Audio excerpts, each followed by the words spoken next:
네, 10월의 마지막 주일 예배에 나오신 여러분 환영합니다. 서로 한번 인사 나누시죠. 반갑습니다. 네, 반갑죠. 한 번 더요. 사랑합니다. 한 번 더 합시다. 오늘은 좀 말을 바꿔서요. 멘트를 바꿔서 하늘의 복을 누립시다. 네. 이제 다 함께 일어나셔서 묵도하심으로 주일 예배를 하나님께 드리겠습니다.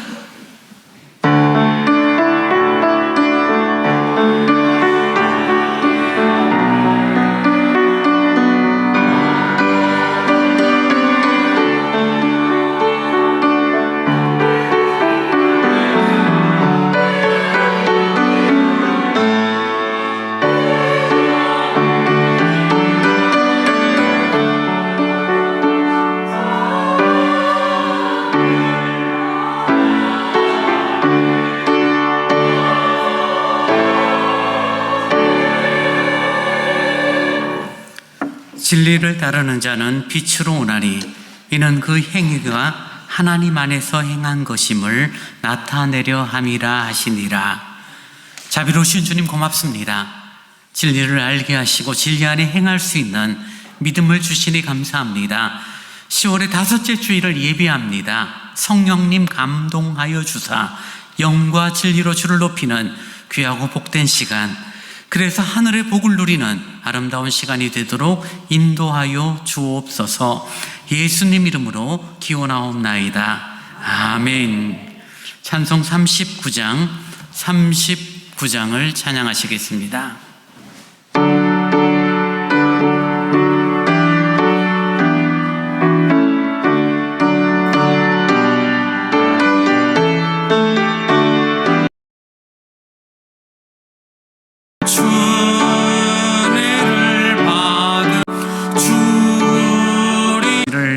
믿사오며 그 외아들 우리 주 예수 그리스도를 믿사오니 이는 성령으로 잉태하사 동정녀 마리아에게 나시고 본디오 빌라도에게 고난을 받으사 십자가에 못 박혀 죽으시고 장사한 지 사흘 만에 죽은 자 가운데서 다시 살아나시며 하늘에 오르사 전능하신 하나님 우편에 앉아 계시다가 저리로서 산자와 죽은 자를 심판하러 오시리라.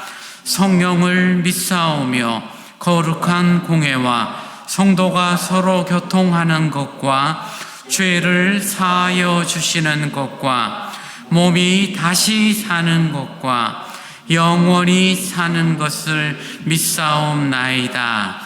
아멘. 성시교독 44번을 교독합니다. 온 땅이여 여호와께 즐거운 찬송을 부를지어다. 기쁨으로 여호와를 섬기며 노래하면서 거의 함께 나아갈지어다. 여호와가 우리 하나님이신 줄 너희는 알지어다. 그는 우리를 지으시니요 우리는 그의 것이니 그의 백성이요 그의 기르시는 양이로다. 감사함으로 그의 문에 들어가며 찬송함으로 그의 궁정에 들어가서 그에게 감사하며 그의 이름을 송축할지어다. 여호와는 선하시니 그의 인자하심이 영원하고 그의 성실하심이 대대에 이르리로다. 아멘. 찬송 335장을 찬양하시겠습니다.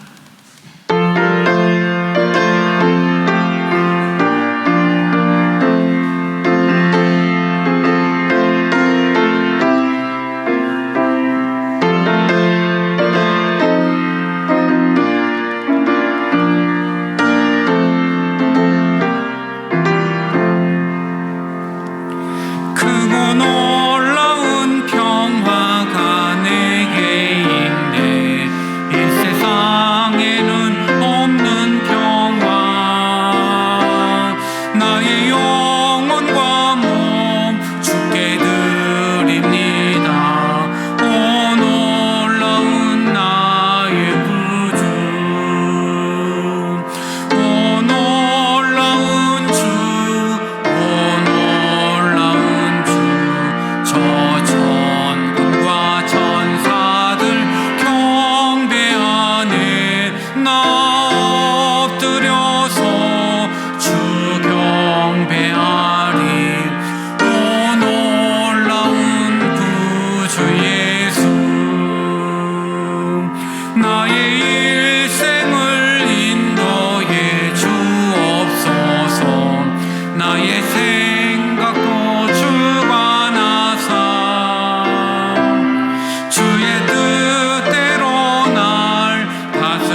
겸손히 하나님 앞에 무릎을 꿇었습니다.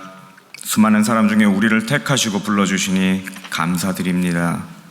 주 없이는 살 수 없는 우리에게 주의 은혜와 사랑을 베풀어 주시고 우리의 죄를 사하여 주시옵소서. 우리의 힘으로 도저히 끊을 수 없는 죄의 사슬을 끊어주시고 죄의 짐을 해결하여 주시옵소서. 오직 갈보리 십자가 보혈의 능력으로 우리를 덮어주시옵소서. 골고다 언덕으로 나아가오니 그리스도의 십자가 보혈로 우리를 성결하게 하여 주시옵소서. 보혈의 공로를 의지하여 하나님을 이 시간 예배하오니 어린 양 혼인잔치가 되도록 역사하여 주시옵소서.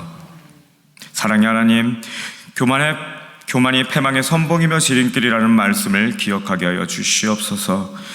우리가 주의 권능 아래 겸손한 삶을 살게 하여 주시옵고 하나님의 뜻에 순종하는 것이 겸손임을 고백하오니 저희로서 겸손한 자가 되게 하여 주시옵소서. 지금 우리 사회는 끊이지 않는 사건과 사고 속에서 서로를 의심하며 쉽게 비난하는 이기적인 사회가 되어가고 있습니다. 어제도 이태원에서 압사사고로 인한 200여 명의 사상자가 발생하고 현재도 계속 그 수가 늘어가고 있는 상황입니다. 사고 당사자들과 그 가족들이 아픔에 빠져 있음에도 우리는 서로를 탓하며 책임을 돌리는 자들이 생겨나고 있습니다.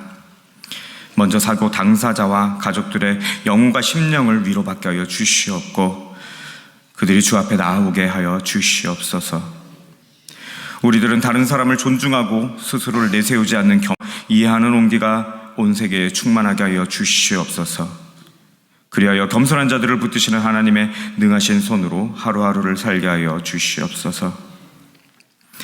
하나님, 주의 자녀들이 교만의 함정, 자만의 늪에 있음을 깨닫게 하는 기회를 갖게 하여 주시옵소서. 교만한 악인들이 되지 않도록 날마다 우리의 심령을 감찰하여 주시옵고 날마다 십자가 앞에서 자기를 부인하고 그리스도의 복음이 전부가 되는 삶을 살도록 도와주시옵소서. 복음이 전부가 되는 삶에 되게 하여 주시옵소서. 찬양받기 원하시는 하나님 아버지, 오직 하나님만을 찬양합니다. 예수 그리스도의 십자가 은혜로 말미암아 하나님을 찬양합니다. 우리 교회가 예배 가운데 임하시는 하나님을 찬양하며 주님이 오실 그때까지 복음의 사명을 감당하길 원하옵니다.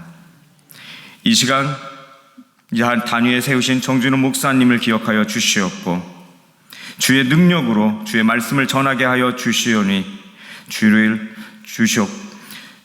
능력으로 주의 말씀을 전하게 하여 주시옵고 주만을 찬양하는 찬양대의 찬양을 통해 하나님을 바라보고 영광 돌리게 하여 주시옵소서.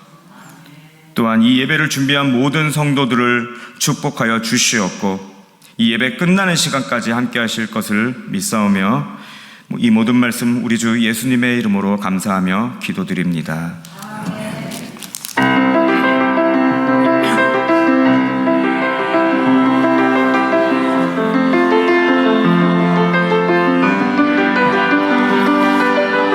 갈 수 없느니라. 오늘 어르신들 또 독감 그런 예방접종 잘 해주시기 바랍니다. 11월 교회 일정입니다. 11월 12일 토요일 날 오후 2시 장로 임직식이 있고요. 이때는 여러분들이 다 오셔야 합니다. 왜 오셔야 되냐면은 그때 교인들 앞에 하나님 앞에서 서약하는 참 이런 일이 생길 때마다 정말 하나님의 은혜가 이 나라에 더 필요하다라는 생각들을 해봅니다. 여러분 기도해 주시기 바랍니다. 이제 정성껏 준비하신 주일헌금을 하나님께 드리겠습니다.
주님 고맙습니다.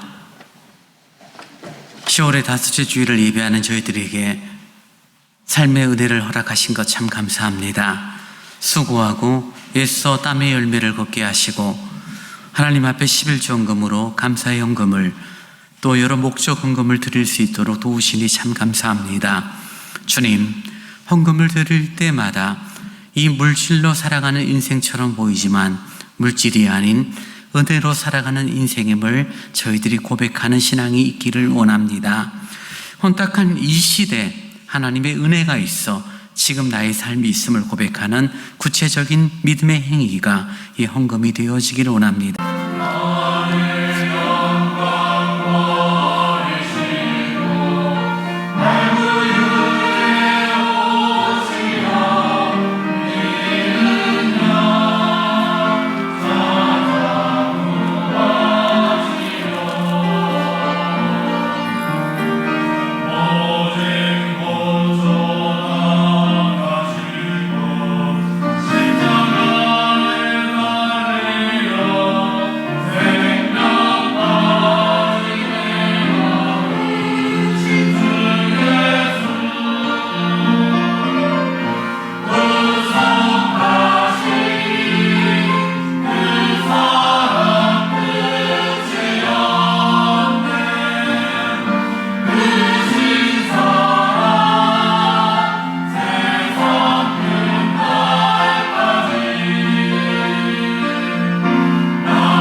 아멘.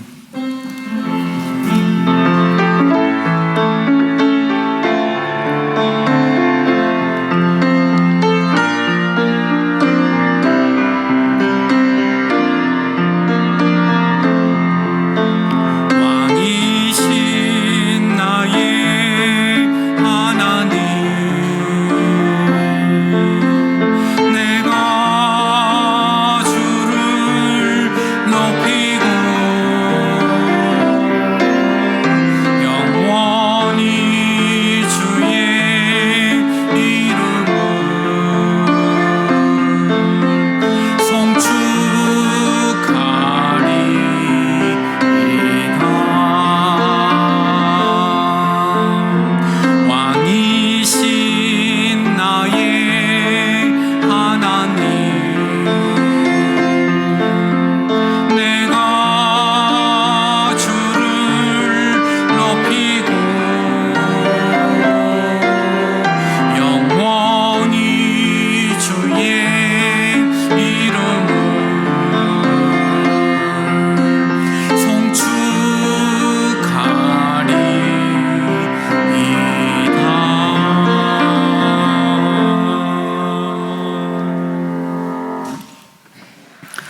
주님 고맙습니다. 하나님의 사람으로 살아가는 저희들에게 삶의 방향을 알려주시고 말씀을 통하여 깨우침을 주시니 감사합니다. 이 시간에도 주의 말씀을 함께 전하고 함께 들을 시간을 통하여 하나님이 우리에게 베푸실 놀라운 은혜들을 누리는 복됨이 있기를 원합니다. 들을 길을 허락하여 주시고 성령님 우리로 하여금 잘 깨닫게 하여 주사 아버지 삶의 방향이 주 보시기에 아름답게 정해지는 저희들이 되어지기를 원합니다. 신앙이 다르고 성숙도가 다르고 말씀에 대한 이해도가 다르오니 성령님 감동하사 이 진리의 말씀이 우리의 심령 가운데 온전히 역사되어지도록 인도하여 주옵소서. 부족한 종의 말씀을 전합니다. 진리의 도구로만 사용하여 주옵소서. 예수님 이름으로 기도하옵나이다. 아멘. 지난주일하고 본문이 같죠. 새 포도주는 새 부대에, 지난주는 본문의 말씀의 내용들을 한 절 한 절을 조금 구체적으로 이렇게 해석 이해를 했다라면은 오늘은 전체 내용을 우리들의 삶의 현장 가운데 특별히 교회 생활 가운데 적용하는 그런 관점에서 말씀을 나누었으면 좋겠습니다. 참 예수님의 마음을 우리들이 다양하게 표현을 할 수 있겠죠. 어떨 때는 정말 칼같이 이렇게 거침없이 없으셨던 예수님의 모습을 기억하죠. 성전에서 돈 바꾸는 자들, 장사하는 자들, 그런 자들을 향하여서는 정말 거침없이 표현을 했지만 그러나 복음서 전체에 나오는 우리 주님의 모습을 볼 때는 늘 약한 자들을 생각하시는, 힘들고 어려운 자들을 살피셨고 병든 자들을 고치셨고 심령이 상한 자들을 위로하시는 그런 주님의 모습을 우리는 복음서를 통해서 확인하게 됩니다. 그런 예수님 앞에 서 있었던 많은 사람들이 있었고 오늘 마가복음 2장에 나오는 그 앞부분의 배경이 되는 세리 주인들 역시 예수님과 함께 식탁 교제를 하는 내용이 오늘 본문 앞부분에 나오는 내용입니다. 그런데 여러분, 교회는 어떤가요? 교회는 어떨까요? 교회는 어떠한 모습일까요? 한번 질문을 던져보며 우리의 모습을 한번 살펴보았으면 좋겠습니다. 보통 교회는 새로운 사람들이 교회에 오게 되고 초신자가 오게 되면 기대하는 바가 있죠. 보통은 믿음에 대한 그런 변화가 있기를 원하고 저 사람들이 하나님 앞에서 아름다운 성도로, 거룩한 성도로 이렇게 잘 자라나가고 변화되어질 것이다라고 생각을 합니다. 근데 사실은 잘 그렇게 되지 않죠. 저 같은 경우는 모태신앙입니다. 저희 어머님 집안이 다 예수를 믿었던 집안이고 저 역시 어머니의 뱃속에서 신앙생활했던 사람이기 때문에 그런 사람을 가리켜서 우리는 모태신앙이라고 이야기하고, 모태신앙이 가지고 있는 장점 또 단점이 있는데요.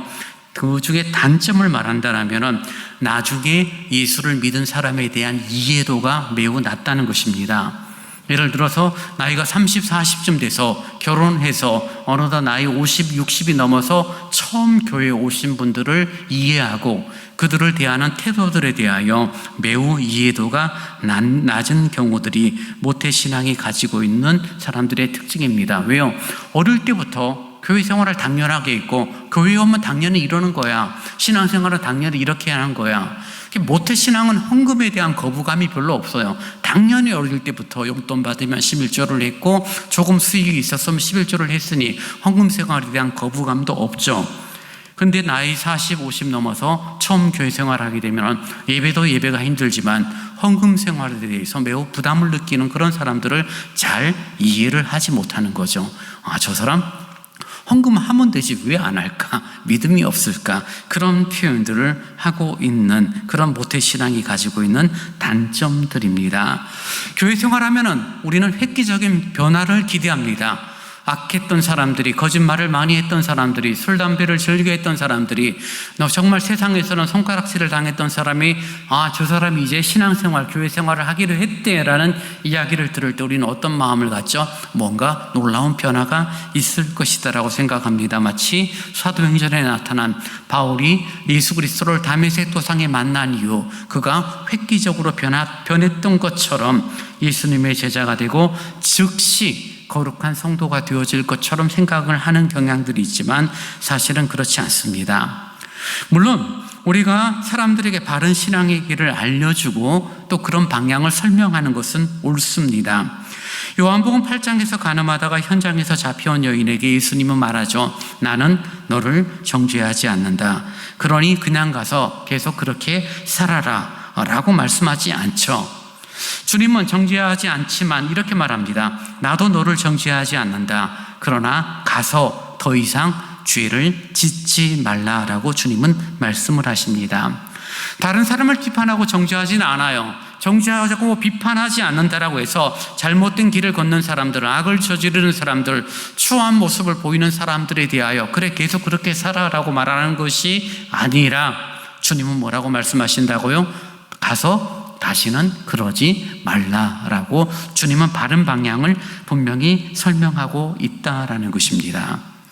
교회 구성원들은 다 달라요. 연세 드신 분, 젊은 분, 새로 오신 분, 또 긴 시간 연륜을 가진 분들, 또 그리스도의 장성한 분량에 이른 사람, 마치 어린 아이처럼 아직 믿음과 신앙을 잘 이해하지 못하는 다양한 사람들이 있기 때문에 교회는 획일적으로 움직일 수 없고, 획일적으로 움직인다라면 그것은 교회가 아니죠. 그것은 군대가 되겠죠.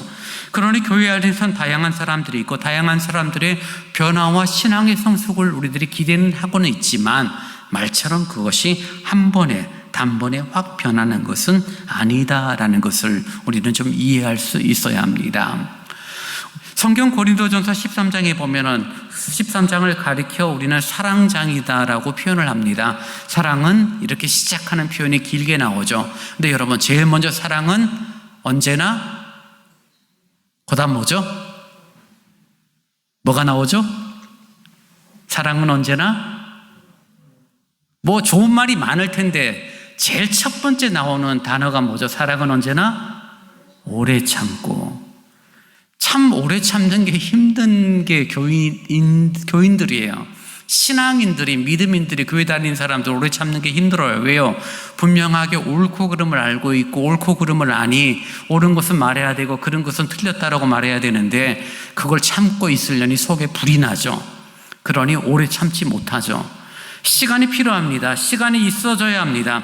정말 사랑한다라면 오래 참아야 되고 기다려줘야 되는 부분이 있는데 우리는 너무 빠른 변화를 기대하고 있고 나 스스로 그렇게 변화되지 않음에도 불구하고 타인들이 믿음의 성숙과 신앙의 변화가 있기를 기대하는 모습을 갖는 것, 얼마나 그건 말이 안 되는 이야기라는 것 정말 여러분 느낄 것입니다.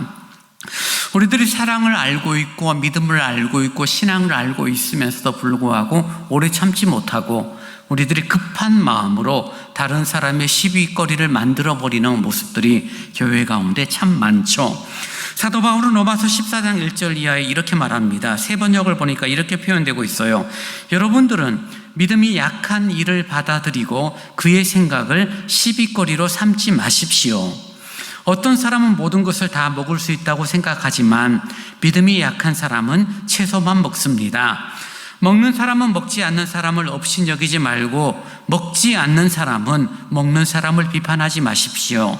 하나님께서는 그 사람도 받아들이셨습니다 라고 바울은 말하고 있습니다.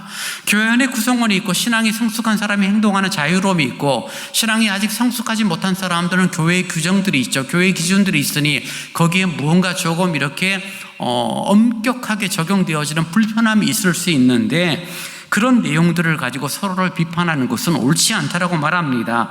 믿음이 약한 사람이 하는 행동과 믿음이 성숙한 사람이 하는 행동이 분명히 다르니까요. 그래서 서로 비판하지 말고 하나님께서 그 사람을 받아들였듯이 모든 성도들이 동일하게 받아들일 수 있어야 된다라고 로마서는 말하고 있습니다. 여러분, 예를 들어서 이렇게 한번 설명을 해보죠. 어떤 분들이 몇십 년 동안 세상에서 삶을 살았습니다. 술, 담배에 찌들었고 오로지 돈만 버는 삶을 살았다가 어느 날 예수님을 만나고 예수님을 믿었습니다. 물론 우리는 간증을 통하여 익숙한 표현은 뭐예요? 야, 저 사람이 예수 믿더니 술도 끊고 담배도 끊고 그 삶이 욕도 안 하고 굉장히 아름다운 삶으로 변했대라는 내용에 대한 간증, 그런 내용들을 워낙 익숙하게 많이 들었기 때문에 우리들의 마음속에 어떤 생각이 들어요? 예수 믿고 교회 생활하고 세례받고 신앙생활 잘 하겠다는 사람에 대한 그런 기대치가 있죠. 그러다가 다니다가 술 마셔서 취해서 쌈박질하는 교인을 만날 수 있게 될 때 정말 우리들의 마음에 어떤 마음이 들어요? 저 사람 세례 받았던 사람인데, 우리 교회 집사님인데 믿음 생활 잘 하겠노라고 말했는데 왜 저 사람이 지금 술 먹고 쌈박질하고 있지라는 생각 가운데 우리들이 어떤 태도를 갖습니까? 그 사람에 대하여 부정적으로 그 사람들을 비판하는 그런 마음들을 갖게 되지 않을까라는 생각입니다. 여러분, 만약에 우리 교회에 입만 열면 욕을 하는 사람이 우리 교회에 왔다라면 여러분 어떻게 반응하시겠습니까? 평생 고스톱 치고 그냥 춤추러 다니는 사람이 우리 교회에 왔다라면 여러분 어떻게 하실 것이고, 평생 술 담배를 입에 달고 사는 사람이 술 취한 채 교회 예배실에 들어왔다라면 여러분 어떻게 할 것이고, 머리를 울고불고 초록색, 핑크색, 빨간색으로 염색한 젊은이들가 우리 교회에 왔다라면, 입과 코에 눈에 구멍을 뚫은 청년이 왔다라면, 여름철에 민망한 복장의 젊은 처녀가 우리 교회에 왔다라면 여러분 그들을 여러분 어떻게 대하실 것입니까?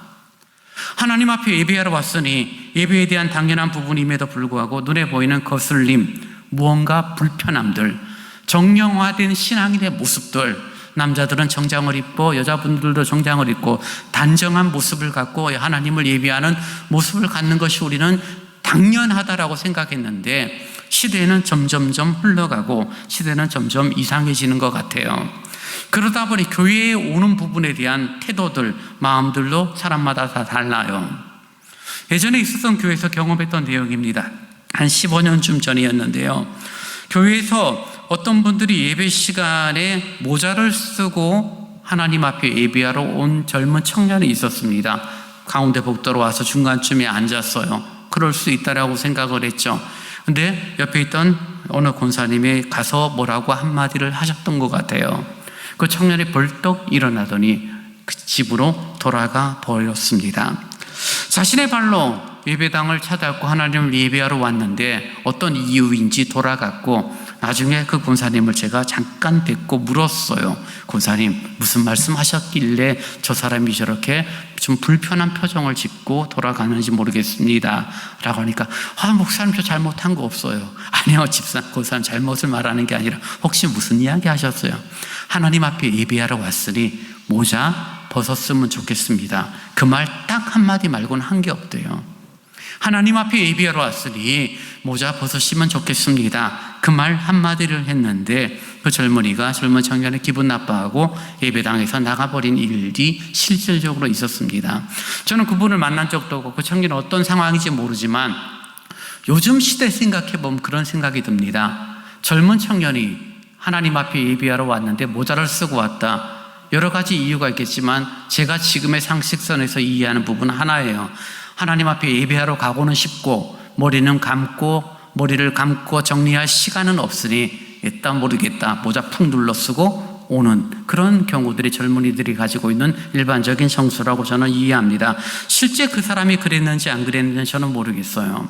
그러나 어른들의 입장에서는 하나님 앞에 예배를 드리는데 어떻게 저런 복장, 저런 태도를 가지고 예배하느냐라고 뭐라 할 수 있는 이유가 되는 것, 어른들의 견해도 저는 옳다라고 생각합니다.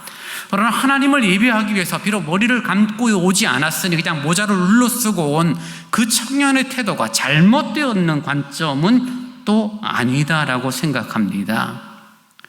그러니 우리들이 믿음의 길을 걸어가며 하나님 앞에 살아가는 신앙의 길을 걸으면서 오늘 성경이 말하는 것처럼 생배 조각을 낡은 옷에 붙이는 자가 없고 새 포도주를 낡은 가죽 부대에 넣지 않는다라는 말, 그럼에도 불구하고 새로운 하나님 나라의 가치, 새로운 하나님 나라의 어떤 삶의 방식을 요구하시는 우리 주 예수 앞에서 우리들이 살아야 하는 삶의 태도라는 것은 생각보다 단순하지는 않다는 것을 우리는 확인하게 됩니다. 여러분, 한 사람의 가치관이 변화되는 것은 긴 시간이 필요합니다. 몇십 년 동안 다른 가치관을 가지고 살았던 사람이 예수를 알고 예수를 믿었다라고 획기적으로 변화되지는 않아요. 바울의 변화는, 바울은 이미 유대교에 익숙한 자였고 율법을 아는 자였고 하나님을 잘 아는 자였기 때문에 자신의 가치가 틀려지고 바뀌어지는 부분에 대해서 예수를 아는 것이 쉽게 되어졌지만, 한평생 교회 생활, 한평생 믿음 생활 하지 않은 사람이 어느 날 예수 믿겠다라고 해서 이미 신앙생활 20년, 30년이 된 사람들처럼 행동하고 말할 수 있는 것은 결코 아닐 것입니다. 그러니 우리 주님께서도 말씀하시듯 세리와 그리고 죄인들과 함께 식사를 하고 그들과 함께 하나님 나라의 복음을 전하죠. 세례 요한이 예수님이 회개하라 천국이 가까이 왔다라고 말씀하며 많은 사람들을 만나죠. 근데 여러분, 예수님이 많은 사람을 만나고 특별히 가난하고 힘들고 어려운 사람들, 오늘 본문에 나오는 정말 이 질문 앞서 나온 배경, 세리와 죄인들과 함께 식사하는 그런 예수님의 모습을 통하여 그 속에서 새 포도주를 새 부대에 담는 주님의 모습, 주님의 마음을 저희들이 좀 볼 수 있어야 한다라는 것입니다. 변하지 않는 사람들, 변하지 않는 그 사람들을 용납하시고 그들이 하나님 나라의 가치와 하나님 나라의 삶의 방향을 가도록 돕고 이끌어 가시는 주님의 모습을 저는 새 포도주를 새 부대에 넣는 모습이다라고 표현할 수 있습니다. 로마서 믿음이 약한 사람들의 약점을 돌봐 주어야 합니다. 우리는 자기에게 좋을 대로만 해서는 안 됩니다. 우리는 저마다 자기 이웃의 마음에 들게 행동하면서 유익을 주고 덕을 세워야 합니다. 그리스도께서도 자기에게 좋을 대로만 하지 않으셨기 때문입니다 라고 말합니다. 만약에 우리 주님께서 당신이 원하는 대로, 당신이 정한 기준대로 사람들을 보시고 사람들을 평가했다라면 아마 우리 모두는 이미 죽었을 거예요. 이미 지옥에 갔을지도 몰라요. 죄를 지을 때마다 주님께서 진노하셨고 우리를 질책하셨기 때문이죠. 근데 주님께서는 우리를 그렇게 대하지 않죠. 우리의 삶의 문제가 되어지는 분들, 우리의 죄악된 라이프 스타일 자체를 주님께서는 존중하시는 것처럼 보여요. 물론 라이프 스타일을 존중하고 받아들이는 것처럼 보이고 그 영혼을 이해하시지만 주님은 늘 변화된 삶을 요구하신다는 것을 우리는 확인한다는 것입니다. 믿음의 길을 걸어가고 신앙의 길을 걸어가면서 주님은 말합니다. 그래, 너는 잘못한 것 같아. 근데 나는 너를 정죄하진 않을 거야. 근데 그러지는 마 라고 말씀하시는 주님의 마음을 우리들이 함께 좀 품었으면 좋겠습니다. 주님 앞에서 하나님 나라는 기존의 삶의 방식과는 다른 것이었어요. 하나님 나라는 예수 그리스도로 말미암아 시작된 나라였고 주님의 재림으로 완성되어질 아름다운 새로운 가치관, 새로운 사상으로 가득한 그 시대 속에 주님은 모든 사람이 들어오기를 원하지만 그 들어오는 사람들에게 과거와의 한 칼에, 정말 두부를 자르듯이 단칼에 정리하는 삶을 주님께서는 기대하지 않으셨다는 것입니다. 여러분, 지금 예수님께서 세리와 죄인들을 불렀어요. 회개하라, 천국이 가까이 왔다라고 말씀하시면서 그들에게 복음을 전하십니다. 이들은 옛 사고 속에 살아가는 사람들이에요. 예수를 알고 예수를 믿기 시작하면서 하나님 나라의 가치를 배운 사람들입니다. 그리고 그들에게 주님께서 이제 그래, 너희들이 예수를, 나를 믿고 나를 따르기를 원하니 그러면 지금까지 살아왔던 삶의 방식은 옳지 않음을 인정하고 오늘부터 나와 함께 2년짜리 제자 훈련하자, 3년짜리 큐티 운동하자, 새벽기도 빠지지 말라, 공예배 빠지지 말라, 11조금 꼭 드려라 등등의 어떤 기준들을 요구하고 있지 않다는 것입니다. 주님은 지금 세리와 죄인들과 뭐하고 있죠? 주님을 받아들이고 주님을 믿기를 원했던 그들과 뭐하고 있습니까? 본문 앞부분에 나오는 내용을 살피다면 할로윈 파티는 아니지만 주님은 그들과 함께 먹고 마시는 즐거운 흥겨운 시간을 가지고 있어요. 주님 앞에 찾아왔어요. 자신의 죄의 문제와 자신의 병든 육체를 가지고 자신의 문제를 가지고 찾아온 사람들이에요. 그들에게 제자 훈련을 시키고 그들에게 교회사를 가르치고 그들에게 정말 성경을 가르치고 그들에게 예수 믿으려면, 우리 교회 나오려면 믿음 생활을 이렇게 하는 거야 라고 주님은 말씀하지 않으세요. 그들과 함께 먹고 마시는 흥겨운 시간을 보내는 예수님의 모습, 회개하라 천국이 가까이 왔다라고 하신 말씀이 막상 온 그들과 더불어 함께 먹고 마시는 모습을 보게 됩니다. 반면에 종교 지도자들, 바리새인들, 사두개인들, 제사장들, 그들에게 요구했던 주님의 잣대는 엄격했습니다. 조금의 틈에 대하여 그들이 행하는 인간적인 악에 대하여 꾸짖고 정말 차라리 저 돌들을 가리켜 아브라함의 후손이 되게 할 것이다라고 말할 만큼 주님은 엄격한 잣대를 적용하는 주님의 모습, 두 가지 모습을 본다는 것입니다. 그러니 새 포도주를 새 부대에 담고 함께 믿음의 길을 걷는 우리들에게 다가오는 모습들은 무엇입니까? 우리가 아직 교회의 관습에 익숙하지 않고 성경 말씀을 읽으면은 옛날 말처럼 보여지고 정말 교회에서 하는 단어들 하나하나가 무슨 말인지 잘 알아듣지 못하는 사람들에게, 그들에게 예배의 중요성, 모자 써라 마라, 복장이 어떻니, 11조가 어떻니, 제자 훈련이 어떻니라고 이야기하는 것은 아무런 의미가 없는 것이고, 주님이 원하셨던 주님의 새가족 부대는 그들과 함께 먹고 마시며 그들을 유쾌하게 하고 그들의 상한 마음을, 그들의 내용들을 이해하시고 듣고 깊은 대화를 하시고 그 말씀으로 가르치심을 통하여 그들을 하나님 나라로 이끌어가고 있다는 것을 우리는 확인하게 됩니다. 사랑하는 여러분, 지난주 말씀드린 결론이 무엇입니까? 주님이 이 땅에 오셔서 새로운 하나님 나라를 선포하고 있지만 적폐청산처럼 옛것은 다 나쁜 것이고 새로운 것이 좋다라고 말하는 새로운 세부대의 그런 관점이 아니라는 것을 말씀드렸습니다. 주님은 생배 조각이나 낡은 옷이나 새 포도주나 낡은 가족 부대나 다 보존되기를 원하셨고, 다 보존되어지는 모두가 공존하는 새로운 공동체를 꿈꾸셨고, 그 새로운 공동체를 우리는 천국이라고 말하고 있고 하나님 나라라고 표현하고, 그 하나님 나라가 이 땅에 구현된 특정 공동체가 바로 교회라는 것을 우리들이 기억해야 된다라고 말씀을 드렸습니다. 사랑하는 여러분, 교회 안의 구성원들을 돌아보십시오. 다양한 사람들이 있고 다양한 사람들이 가지고 있는 가치들이 주님의 마음으로 이해가 되고 수용이 되고 그리고 존중이 되고 있는지, 아니면 특정인이 가지고 있는 가치, 특정인이 가지고 있는 삶의 철학, 특정인이 가지고 있는 신앙의 수준에 따라서 그것을 요구하고 강요하는 모습인지 우리 자신을 한번 돌아보아야 한다는 것입니다. 사랑하는 여러분, 초대교회 성도들은 정말 다양한 사람들이 있었습니다. 거기에는 정말 노예가 있었어요. 왕족이 있었어요. 정말 로마 시민권을 가진 사람이 있는 반면에 별 볼 일 없는 인생을 가진 사람들이, 다양한 사람들이 구성원이 되어지고 그들이 교회 관리를 하는 일곱 집사가 되어지고 초대교회를 섬겨나가는 것을 보게 됩니다. 초대교회의 아름다움을 우리는 쉽게 이해하지만 사실은 그렇지 않죠. 정말 다양한 사람들이, 왕족이 있고 노예가 있고 아프리카 사람이 있는데 어떻게 하나가 쉽게 되겠습니까? 근데 그들이 어느 날 하나가 되어진 것은 그들의 능력, 그들의 의지가 아니라 오순절 성령 강림이라는 놀라운 성령의 사건 이후 그들이 이제는 자신의 것을 고집하는 것이 아니라 모두의 것을 생각하고 내 것을 구분하지 않고 함께 나누어서는 신앙 공동체가 되었던 것을 우리는 사도행전을 통하여 봅니다. 예수님이 이 땅에 오셔서 하나님 나라를 선포하고 하나님 나라를 선포했던 것이 구체적으로 구현된 그 교회가 하나님을 섬기고 주님을 따르며 서로를 존중하는 그러한 아름다운 공동체가 되어졌던 것을 우리는 본다는 것입니다. 사랑하는 여러분, 서로를 대하는 우리의 눈빛이, 우리의 시선이 따사로워지기를 원합니다. 내가 보는 기준에서 못마땅한 사람이 분명히 있어요.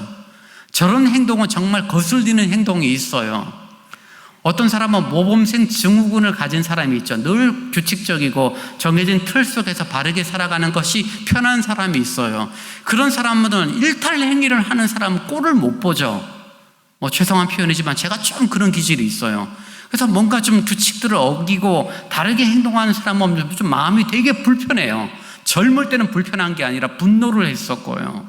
지금은 정말 불편한 것은 이제는 없어요. 충분히 그럴 수 있구나. 주님도 정죄하지 않는데 내가 누구를 정죄할까? 다만 기다리고 오래 참고 인내하며 바른 방향을 제시하는 역할이 목사의 역할이지, 분노하고 화를 내며 정죄하고 비판은 아니라는 것을 본다는 것입니다. 그러니 먼저 믿음의 길을 걷고 먼저 신앙의 길을 걷는 자들이 가지는 태도는 열린 마음이 필요해요. 우리 주 예수 그리스도의 마음입니다. 모든 사람들이 흥분했어요. 돌을 하나씩 들고 있어요. 저 여인이 현장에서 잡혔어요. 저 여인을 돌로 쳐 죽여야 합니다. 예수님, 당신은 어떡하십니까? 예수님은 전혀 미동치 않죠. 그리고 오히려 뭐라고 말합니까? 그들을 향하여, 그 여인을 향하여 나는 너를 정죄하지 않아.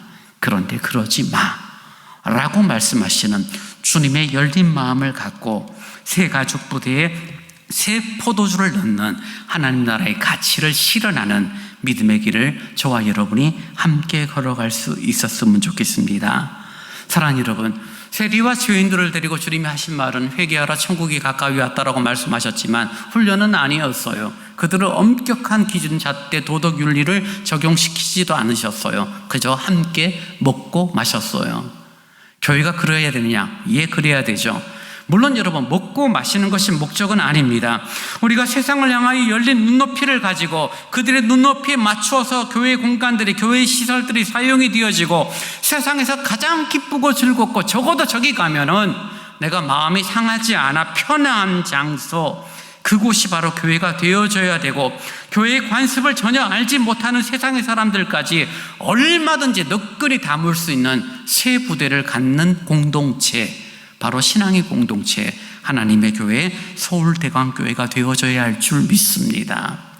이것이 오늘 주님께서 우리에게 새 포도주는 새 부대에 넣으라고 말씀하시는 그런 교훈이고, 이것이 우리의 몫이 되어야 합니다. 그러려면 여러분, 조금 더 우리의 시선이 다른 사람을 볼 수 있어야 합니다. 오로지 내 것, 나의 것, 내 가족, 내 것만 보다 보니 타인을 볼 수가 없어요. 내 것만 움켜잡으려고 하니 타인의 결핍을 보지 못해요. 오로지 내 교회, 내 것만 생각하다 보니 전체를 보지 못하고 사회를 보지 못하고 나라를 보지 못하고 시대에 뒤처진 그런 교회의 모습이 되어지는 것, 오늘 한국교회의 문제라고 어느 누가 부인할 수 있겠습니까? 그리스도의 마음이 저와 여러분에 있기를 원합니다.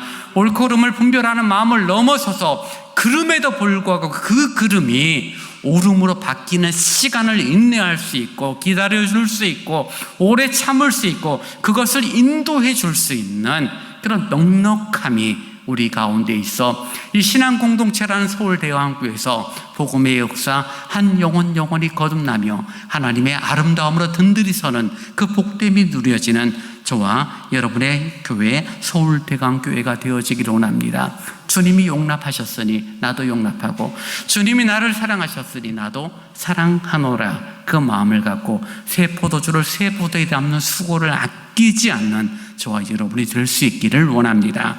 이제 다 함께 일어나 찬송 276장을 함께 찬양하시겠습니다.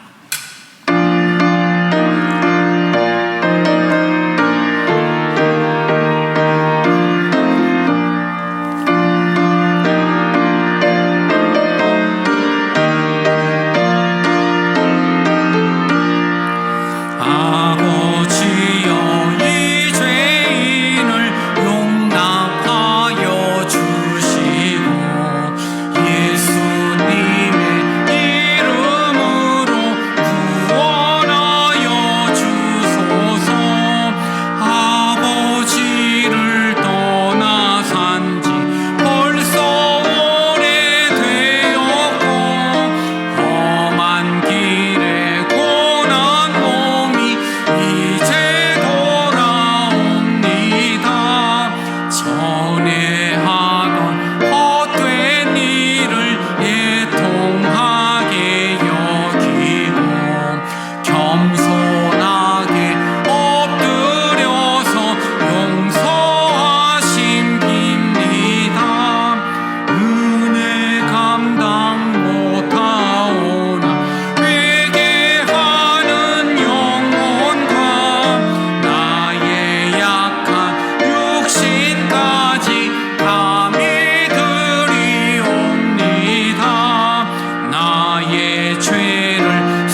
시간 우리 함께 기도합시다. 정말 주님의 공동체가 되어지기를 원합니다. 생옷 조각이나 낡은 옷이나 새 포도주나 새 부대나 낡은 부대나 다 중요합니다. 귀히 여겨야 합니다. 새로운 하나님의 가치, 새로운 나라의 철학이 이루어진다고 해서 모든 것이 부정되는 것은 교회가 아니죠. 정말 함께 먹고 마시는 것으로부터 시작되어져 신앙의 성숙을 이끌어가는 그런 과정 속에 인내와 오래 참음을 갖는 우리 교회가 되도록 인도해 달라고, 한 영혼을 귀히 여기는 교회가 되도록 인도해 달라고 우리 같이 이 시간 잠시 기도합니다. 아버지 하나님 감사합니다. 주의 말씀을 듣습니다. 새 포도주는 새 부대에 넣으라고 말씀하시면서 낡은 가죽 부대가 터지는 것을 원치 않고 보존되기를 원하셨던 주님의 마음을 기억합니다. 주님, 오래 참음 있게 하시고 인내하게 섬기는 그 수고와 있음이 긴 시간 이어지기를 간절히 원합니다. 포기하지 않게 하시고 기다리게 하시고 인내하는 믿음을 저희들에게 덧입혀 주옵소서. 주님의 용납하심을 받았으니 나 역시 용납하게 하시고, 주님의 사랑하심을 받았으니 나 역시 사랑하는 그런 신앙 공동체로 주님 앞에 든든히 세워지는 서울 대광교회가 되어지도록 아버지 하나님 은혜를 허락하여 주옵소서. 주님께서 주시는 은혜로 한마음 하나가 되어진 은혜를 누리는 우리 교회가 되어지도록 주님 인도하여 주옵소서. 자비로움을 구합니다. 아버지 하나님 인도하여 주옵소서.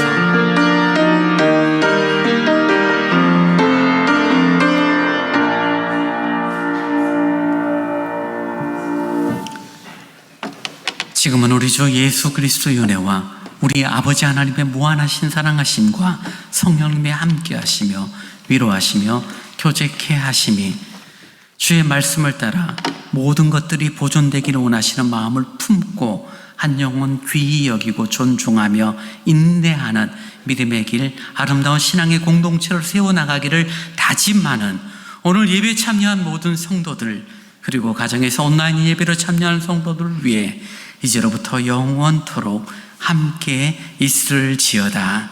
아멘.